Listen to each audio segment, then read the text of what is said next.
Hi hello viewers, ఎంవ్యూస్కు స్వాగతం సుస్వాగతం. So ఇంకా కేవలం 48 గంటలు మాత్రమే కన్నడ బిగ్ బాస్ హౌస్లో కంటెస్టెంట్లకు ఓటు వేసేటువంటి తంతు ఉంటుంది. శనివారం ఉదయానికే ఓటింగ్ లైన్లు మొత్తం కూడా ఆగిపోతాయి.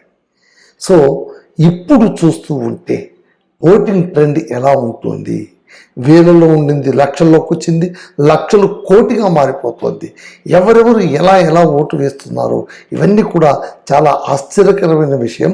సాధారణంగా స్పెక్యులేషన్కు నేను చాలా దూరంగా ఉంటాను, కానీ నాకే చాలా ఎగ్జైట్ అనిపించేటువంటి సంఖ్యలు కనిపిస్తున్నాయి. అది మీతో షేర్ చేసుకోవాలని నేను అనుకుంటున్నాను. ఎలాగో నిన్న నేను మీకు చెప్పాను, ఈ 2-3 రోజుల్లోన కనిపించేటువంటి ఓటింగ్ సంఖ్యలన్నీ కూడా మీ ముందు ఉంచుతాను అని. అంతకుముందు మీరు దయచేసి నా ఛానల్ని సబ్స్క్రైబ్ చేయండి, లైక్ చేయండి, షేర్ చేయండి. కన్నడ బిగ్ బాస్ హౌస్లోన సీజన్ 11 అత్యద్భుతంగా జరిగింది. ఇదొక గ్రాండ్ విక్టరీగా మనం చెప్పవచ్చు. ఈ సీజన్కు 2 సిగ్నిఫికెంట్లు ఉన్నాయి.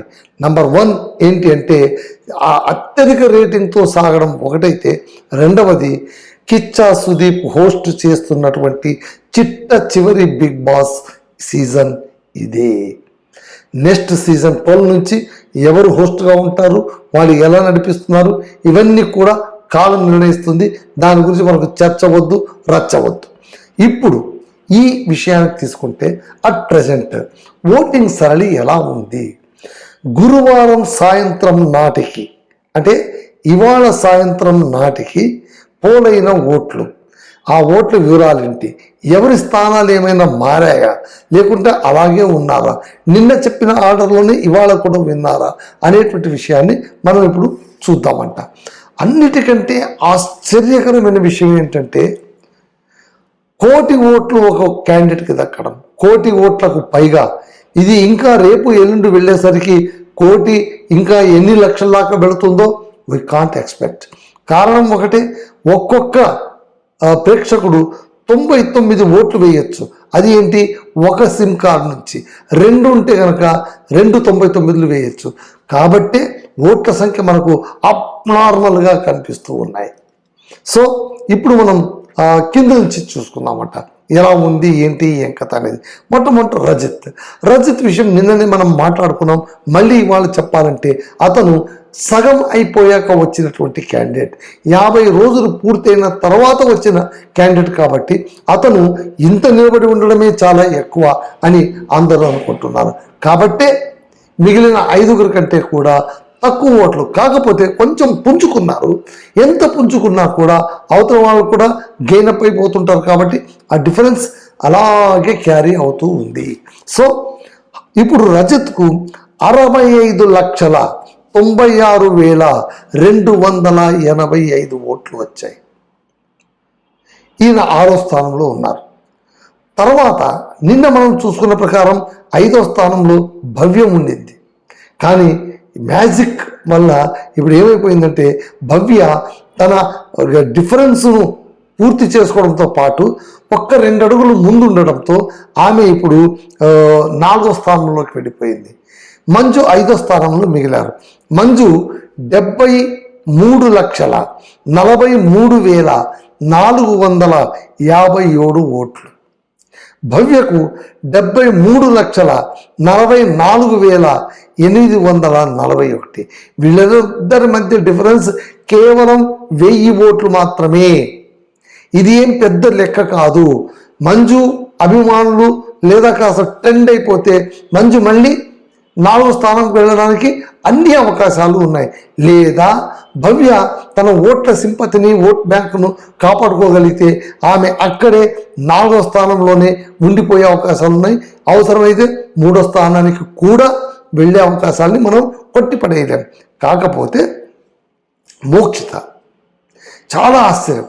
ఇవాళ అందరూ అదే అంటున్నారు. ఆమెకు అసలు మనకు ఎవరు లాయర్ జగదీష్ ఏదో ఒక ఛానల్లో చెప్పాడు, ఏమని, మోక్షిత అసలు ఆమె ఏం ఆడిందో, ఎలా ఆడిందో, అసలు ఆడిందో లేదో ఎవరికి తెలియదు. ఇప్పుడు తాను వెళ్ళి హైయెస్ట్ ప్లేస్లో కూర్చొనింది. నాకైతే ఆశ్చర్యం అనిపిస్తుంది. ఇన్ని వారాల పాటు ఆమె ఉండడమే వండర్ అని అన్నారు. ఇన్ని వారాల పాటు బిగ్ బాస్ హౌస్లో ఉండడమే వండర్ అయితే థర్డ్ ప్లేస్కి వెళ్ళడానికి మనం ఏమనుకోవాలి? కాబట్టి ఇది అంత ఫేక్ కాదు. వ్యక్తిత్వాన్ని కాపాడుకుంటూ తనాన్ని తాను వదులుకోకుండా అద్భుతంగా, అంటే తనకి ఎంత అనిపిస్తుందో అంతే ఆడింది. తనాన్ని తాను వదులుకోలేదు, సెల్ఫ్గా ఉంది, బీ యువర్ సెల్ఫ్ అనేలాగానే ఉంది. వ్యక్తిత్వాన్ని పోగొట్టుకోకుండా ఆడింది. అది చాలా గొప్ప విషయం. ఓకే, ఆమె ఈ ఇంటి క్యాప్టెన్ కాలేదు, అలాగే ఆమె వర్స్ట్ ప్లేయర్ కూడా కాలేదు, ఒక్కసారి కూడా ఆమె జైలుకు వెళ్ళలేదు. అది మనం గుర్తుంచుకోవాలి. సో మోక్షితకి ఇప్పుడు 82,43,562 ఓట్లు పోలయ్యాయి. ఇక త్రివిక్రమ్, నిజం చెప్పాలంటే పాపం త్రివిక్రమ్ జెన్యూన్గా ఆడాడు. అసలు టాస్క్ మాస్టర్లా ఆడాడు.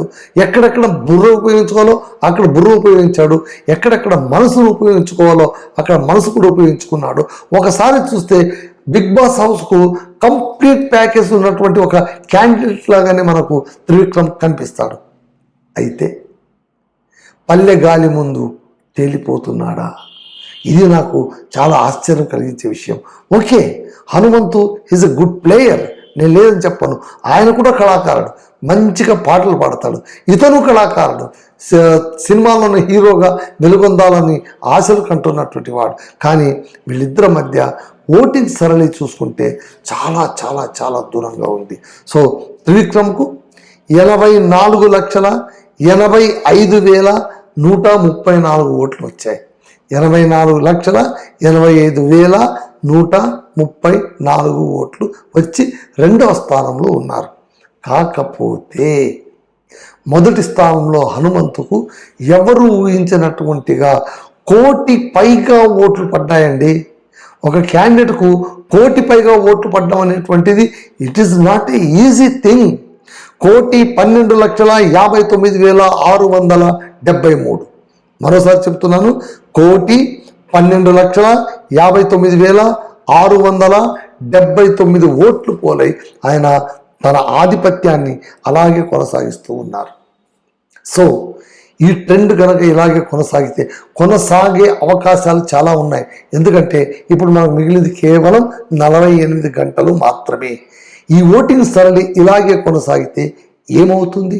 ఓటింగ్ సరళి ఇలాగే పోటెత్తితే ఖచ్చితంగా కప్పు తీసుకుపోయేది పక్కా అని హనుమంతుని వైపే మనం వేలెత్తి చూపాల్సి వస్తుంది. కాకపోతే ఇవన్నీ కూడా పబ్లిక్లో పడ్డ ఓట్లు, అంటే ఆయా సోషల్ మీడియాలో పడ్డ ఓట్లు, వీటన్నిటిని కలగలుపుకొని చెప్తున్నాను. బిగ్ బాస్ లెక్క ఎలా ఉంటుందో, ఎప్పుడు కూడా ఎక్కువ ఓట్లు వచ్చాయనుకున్న వాళ్ళ సంఖ్య మనకు తర్వాత చివరి నిమిషంలో తారుమారైపోయిన సందర్భాలు మనం చాలా చూసాం. చూడాలి, త్రివిక్రమ్ గెలుస్తాడా, హనుమంతు గెలుస్తాడా? కప్పు ఎవరు పట్టుకు వెళ్ళిపోతారు అంటే హనుమంతు ఆంజనేయుడు లెక్కలో అంతకంతకు పెరుగుతున్నాడు. త్రివిక్రమ్ కూడా త్రివిక్రముడిలా విజృంభిస్తున్నాడు. కానీ ఆంజనేయుడు ధాటికి కాస్త వెనుకలో, వెంట్రుక వాసంత వెనుకలో ఉన్నాడు. మరి దాన్ని రీచ్ అయిపోతారా, అక్కడే ఉంటారా? చూడాలి. సో ఇది అండి పడ్డ ఓట్లకు సంబంధించి విశ్లేషణ నాది. సో ఈ విశ్లేషణ నేను రేపు కూడా చేస్తాను. సో ఇక రియల్ రివ్యూకు రాకముందు మరొక అంశం మీకు చెప్తాను. Telugu Bigg Boss season 8 winner నిఖిల్తో ఓ ఛానల్ వాళ్ళు ఇంటర్వ్యూ చేసి ఉన్నటువంటి 6 సభ్యుల్లోన ఎవరు మెరుగైన వాళ్ళు, ఎవరు మీకు ఎలా అనిపిస్తారు, ఎవరు గెలవచ్చు అన్నప్పుడు ఆయన హౌస్ను ఉండి వచ్చాడు కాబట్టి ఆ కష్ట నష్టాలు తెలిసిన వ్యక్తిగా ఆయన ఒకటే మాట అంటాడు, 6 హీరోలే, 6 మంది మిగిలారు. అంతమందిలో 6 మంది మిగిలారు ఇప్పటిదాకా అంటే వాళ్ళందరూ కూడా నా లెక్కలు హీరో అండి. ఎవరెవరి స్టైల్లో వాళ్ళు ఆడారు. కొంతమందికి రా నచ్చుతుంది, అలాంటి వాడికి రజిత్ ఇష్టమవుతాడు. కొంతమందికి టాస్క్ మాస్టర్ చేయడం ఇష్టమవుతుంది, వాళ్ళు త్రివిక్రమ్ లాంటి వాళ్ళు నచ్చుతారు.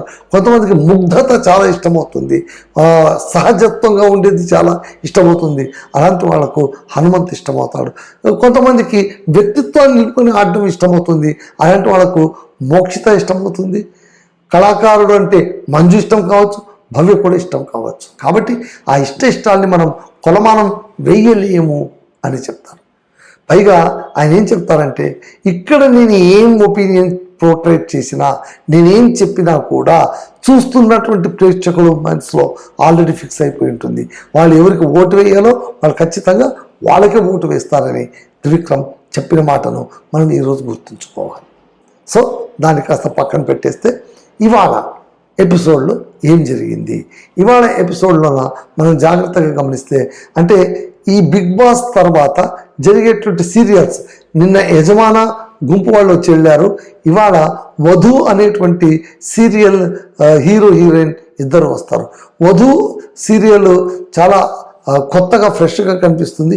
ఇది ఒక డైవోర్స్ లాయర్ అయినటువంటి వధు అనే అమ్మాయి కథ అని మనకు అర్థమైపోతుంది. ఆమె డైవోర్స్ లాయర్, హీరో వచ్చి ఆల్రెడీ పెళ్ళైపోయి ఉంటుంది, అంతా బాగానే ఉంది అనుకుంటుంటారు, కానీ ఆయన భార్యకు మాత్రం డైవోర్స్ కావాల్సి వస్తుంది. సో ఈ డైవోర్స్ కేసును ఈమె ఎలా ముందుకు తీసుకెళ్తుంది అనేటువంటిదే మనకు వధు అనేటువంటి సీరియల్. వాళ్ళిద్దరూ వచ్చారు, వచ్చి కాసేపు మాట్లాడారు, యాక్టివిటీస్ చెప్పారు, ఎవరెవరు ఎలా ఆడతారని చెప్పారు. తర్వాత చెప్పుకోలేని మనస్పర్ధలు ఏమైనా ఉంటే వచ్చి మాట్లాడండి, మేము ఇద్దరిద్దరు పిలిచి, ఎందుకంటే డైవోర్స్ డీల్ చేసేవాళ్ళు కాదు కాబట్టి డిఫరెంట్ ఆఫ్ ఒపీనియన్స్ ఎవరి దగ్గర ఉన్నాయని. సో రజిత్, మంజు వీళ్ళిద్దరి మధ్య నిలబడి మాట్లాడిస్తారు. ఆ తర్వాత త్రివిక్రమ్, మోక్షిత్, ఆ తర్వాత త్రివిక్రమ్, భవ్య వీళ్ళిద్దరితోనూ మాట్లాడిస్తారు. ఆ తర్వాత హనుమంతు కూడా చెప్తారనమాట. సో ఈ విధంగా డిఫరెన్స్ ఆఫ్ ఒపీనియన్స్ ఉన్నాయంటే ఎవరు లేరు, ఇంతకుముందు ఉండింది కానీ అయిపోతూ వచ్చింది, ఇంకేముంది, ఆట అంతా ముగిసిపోయింది. ఇంకా మనం డిఫరెన్స్ ఆఫ్ ఒపీనియన్ ఉంటే ఏంటి, ఓటు చేయండి అంతే. ఒక్కసారి ఓటేసి బాక్స్ నిండిపోయిన తర్వాత ఇంకా ఏ లీడర్ కూడా ఎవరిని తిట్టుకున్నా ఏం లాభం ఉంటుంది, ఏమి లాభం ఉండదు కదా. Like that, just like that, ఇది కూడా అలాంటిదే అనమాట. సో వాళ్ళు వచ్చి వెళ్ళిపోయిన తర్వాత ఒక అద్భుతమైన యాక్టివిటీ బిగ్ బాస్ చేపట్టారు. ఎందుకంటే ఆట కొంచెం డల్ అయిపోతుంది, యాక్టివిటీసే లేవు, టాస్కులు లేవు కాబట్టి లైవ్గా ఉంచడానికి ఆయన ఏం చేశారంటే పబ్లిక్ను గుణించారు. ఒక 20-30 మంది, ఒక 40 దాకా అనుకోండి, ఒక 40 దాకా ఆయా క్యాండిడేట్ అభిమానులు వచ్చి యాక్టివిటీ రూమ్లో నిలబడి ఉంటే క్యాండిడేట్ వచ్చి నిలబడి మాట్లాడేటువంటి టాస్క్, ఇది చాలా బాగుంది, లైవ్గా ఉంది అన్నమాట. సో ఈ విషయంలో మొట్టమొదటి త్రివిక్రమ్ వస్తాడు. త్రివిక్రమ్ వచ్చి బయట పబ్లిక్తో కలుస్తారు. వాళ్ళందరూ కూడా త్రివిక్రమ్ గెలవాలి, త్రివిక్రమ్ ఇచ్చేయాలని హోరెత్తి నినాదాలు ఇస్తూ ఉంటారు. ఆ తర్వాత ఆయన్ని వాళ్ళ మధ్యలో నిలబెట్టి ఆయన గ్లిమ్స్ వేస్తారనమాట. అంటే ఇప్పటిదాకా జరిగిన ఈవెంట్లోనే ఎక్కడెక్కడ ఏమేమి ఏం కథ అని చాలా మటుకు ఇది ఎలిమినేట్ అయ్యేటప్పుడు ఏవి వేస్తారు చూడండి, ఆల్మోస్ట్ అలాంటిదే, అదే ఆల్మోస్ట్ కాదు అదే, ఆ ఏమీని ప్రజెంట్ చేస్తారు. ప్రజెంట్ చేసిన తర్వాత అతను ఒపీనియన్ చెప్పాలన్నమాట. సో ఆ విధంగా అతను ఒపీనియన్ చెప్తాడు, అది ఇదని.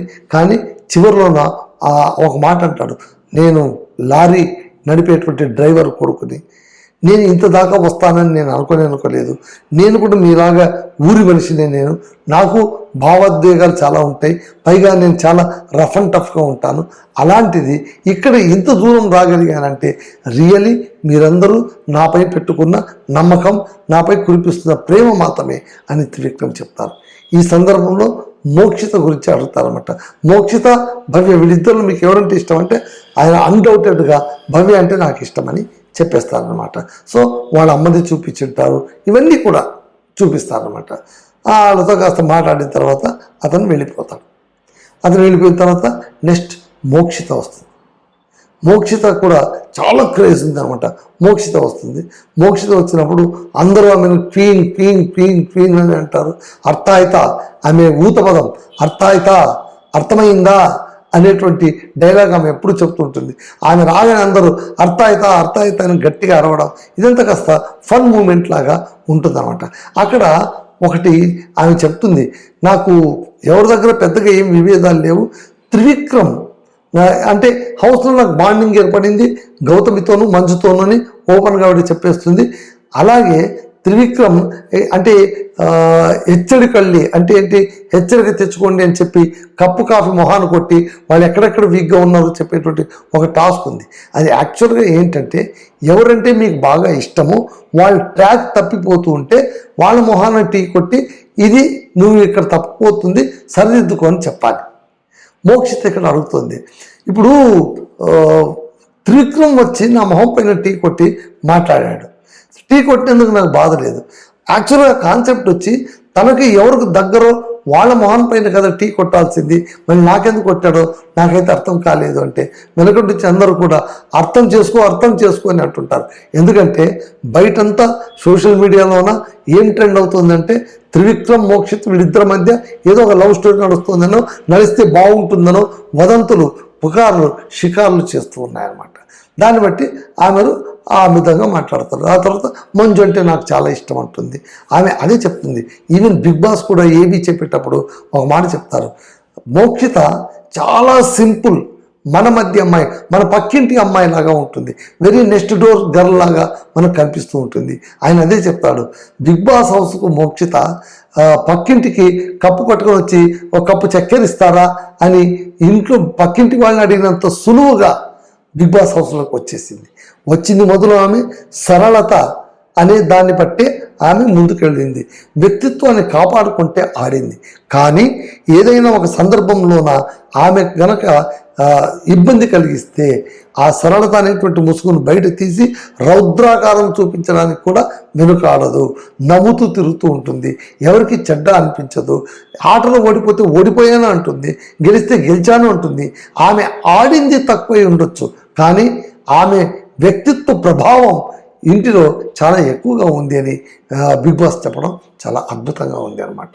సో మోక్షిత కూడా అయిపోతుంది. చివరికి ఆమె చేత పాట కూడా పాడిస్తారు. ఆమె ఆట పాడుతుంది కదా, ఆకాశ దీప నీనాదమే అనేది. సో ఆ పాట మళ్ళీ పాడిస్తాడు, ఇల్లు బేకాగిదే అని. ఆ పాట మధ్యలోనే కదా మంజుకు ఆమెకు మధ్య మహారాణి మహారాజా టాస్క్, యువరాణి మహారాజా టాస్క్లో పెద్ద గొడవ అయిపోయింది. ఎందుకంటే ఏదైనా ఒక పాట పాడు ఎంటర్టైన్ చేయంటే ఆమె ఆ పాట పాడుతుంది. యాక్చువల్గా గౌతమి మంజు ఆమె కూర్చున్నప్పుడు చాలా సందర్భంలో ఆమె ఆ పాట పాడి ఉంటుంది. వాళ్ళ ముగ్గురు మధ్య బాండింగ్ ఉంటుంది. వాళ్ళ ముగ్గురు నుంచి ఆమె బయటకు వచ్చేసి ఉంటుంది. ఇద్దరి మధ్య క్లాష్ జరుగుతున్న సమయంలో ఆమె ఆ పాట పాడితే అతను వచ్చి కన్నీరు తుడుస్తాడు. కానీ తర్వాత ఆయన ఏమంటాడంటే, ఎందుకు కన్నీరు వేసావు నువ్వు నా పైన అంటే, నిన్ను నామినేషన్ నుంచి తప్పించాలని ఏడ్చావా అని అనగానే ఆమె చాలా బేజారు పట్టుకుంటుంది. నువ్వు దేనికి తరం కావు, ఒక్క ఎమోషన్ను కూడా నువ్వు అర్థం చేసుకోలేవు, నీది ఒక బతుకేనా అని ఈసడించుకున్న రోజులు కూడా ఉన్నాయన్నమాట. సో ఇక్కడ బయటకు వచ్చాక ఇప్పుడు అభిని దాటి వచ్చింది కదా, ఇప్పుడు ఆమె అదే అంటుంది, ఈ పాట కేవలం మంజన్న కోసమే నేను పాడాను అని చెప్పి ప్రేమను చూపిస్తుంది. తన బర్త్డేకి మంజన్న కేక్ తయారు చేశాడని చెప్తుంది. సో ఇలాంటివన్నీ కూడా ఆమె చెప్తుంది అనమాట. ఆ తర్వాత మరో క్యాండిడేట్ ఎవరంటే హనుమంతు బయటికి రాగానే ఓ మాస్ క్రౌడ్ ఉంటుంది, హనుమంతు గెలిచి రావాలి. సో అంటే ఎవరెవరికైతే ఏ క్యాండిడేట్ ఇష్టమో ఆ మాపును క్రియేట్ చేసి వాళ్ళ మధ్య మాట్లాడించడం అనేది ఇట్స్ ఏ గ్రేట్ ఎక్స్పెరిమెంట్. గత సీజన్లో ఇలా లేదు, మొట్టమొదటిసారిగా ఇప్పుడు ఇలా చేశారు. బాగుంది, చూడ్డానికి కూడా బాగుంది. ఎందుకంటే అంతమంది జనాలు వచ్చి మాట్లాడడం, వీళ్ళతో ఇంటరాక్ట్ కావడం అనేది ఒక రకంగా వీళ్ళకి బూస్టప్ ఇచ్చినట్టు. ఓకే, ఆట క్లోజ్ అయిపోయి ఉండొచ్చు కానీ బూస్టప్ ఉంటుంది కదా, ఆ బూస్టప్ ఇచ్చినట్టు అవుతుంది అనమాట. సో అలాగే హనుమంతు పిలుచుకొని వచ్చి ఆయన ఏవీలు కూడా చూపిస్తారు, ఆయనతో కూడా సరదాగా మాట్లాడిస్తారు. చివరికి అతను ఒక పాట కూడా పాడతాడు, ఉత్తర కర్ణాటక పులి అని అందరూ నినాదాలు చెప్తారు. నిజంగా ఉత్తర కర్ణాటక పులినే అతను, లేకపోతే 1 కోటి పైగా ఓట్లు రావడం ఏంటి, తమాషానా ఇది. సో అక్కడికి హనుమంతుడు కూడా అయిపోతుంది. ఇవాళ ముగ్గురుది అయింది, బహుశా రేపు మిగిలిన ముగ్గురుది ఉంటుంది. ఎవరిది? మంజు, భవ్య అండ్ రజిత్, వీళ్ళు ముగ్గురుది ఉంటుంది. రేపటికి ఈ యాక్టివిటీ అయిపోగానే శనివారం ఓటింగ్ క్లోజ్ అయిపోతుంది. శనివారం నుంచి ఇంకా వాళ్ళది కథే లేదు, కిచ్చా సుదీప్ వచ్చి మాట్లాడడం ఉంటుంది. ఆదివారమే గ్రాండ్ ఫినాలే ఉంటుంది. ఇది అండి ఇవాళ నేను పోలింగ్ రిజల్ట్స్ కూడా చెప్పాను, రేపు కూడా చెప్తాను. ఈలోగా మీరు ఎవరు కప్పు గెలిస్తే బాగుంటుంది అనుకుంటున్నారు. ఊరికే హనుమంతు, ఊరికే త్రివిక్రమ్ అని జై కొట్టే నినాదాలు కాదు. ఫస్ట్ 3 ఎవరు ఉంటారో నాకు చెప్పాలి ఇవాళ, ఖచ్చితంగా మీరు నాకు చెప్పాలి. నేను నిన్నటి నుంచి అడుగుతుంటే ఊరికే నినాదాలు ఇస్తే ఎట్లాగండి, మీరు కాస్త చెప్పాలి కదా ప్లీజ్. యాక్టివిటీ మనం కూడా ఒక చిన్న సైజ్ యాక్టివిటీ చేద్దామంట. ఇక్కడ కింద మీరు వరుసగా మీరు ఎంతమంది చూస్తారో, ఎంతమంది లైక్ కొడతారో, ఎంతమంది కామెంట్ చేయాలనుకుంటారో వాళ్ళు ఖచ్చితంగా 1, 2, 3 ఎవరు ఉంటారు, టాప్ ఎవరు ఉంటారు, ఫస్ట్ రన్నప్ ఎవరు, సెకండ్ రన్నప్ ఎవరు, ఈ 3 ఇవ్వండి చాలు. ఎవరి పేరైనా ఇవ్వండి, చూద్దామంట ఎంత బాగా ఇస్తారు. ఓకేనా? సో ఇదండి. So big boss, Kannada big boss గురించి ఇంకా 2 రోజులే మనం ఏం మాట్లాడుకున్నా. ఆ తర్వాత కూడా ఒక 2 ఎపిసోడ్లు చేస్తా బిగ్ బాస్ హౌస్ ఏంటి ఏం కథ అనేటువంటిది. అక్కడితో ఇది స్లైడ్ ఓవర్ అవుతుంది. మనం వేరే విషయాల్లోకి వెళ్ళిపోతామంట. చాలా మంచి మంచి విషయాలు మనం మాట్లాడుకుందాం. మళ్ళీ చెప్తున్నాను, మీరు సబ్స్క్రైబ్స్ పెంచుకోండి.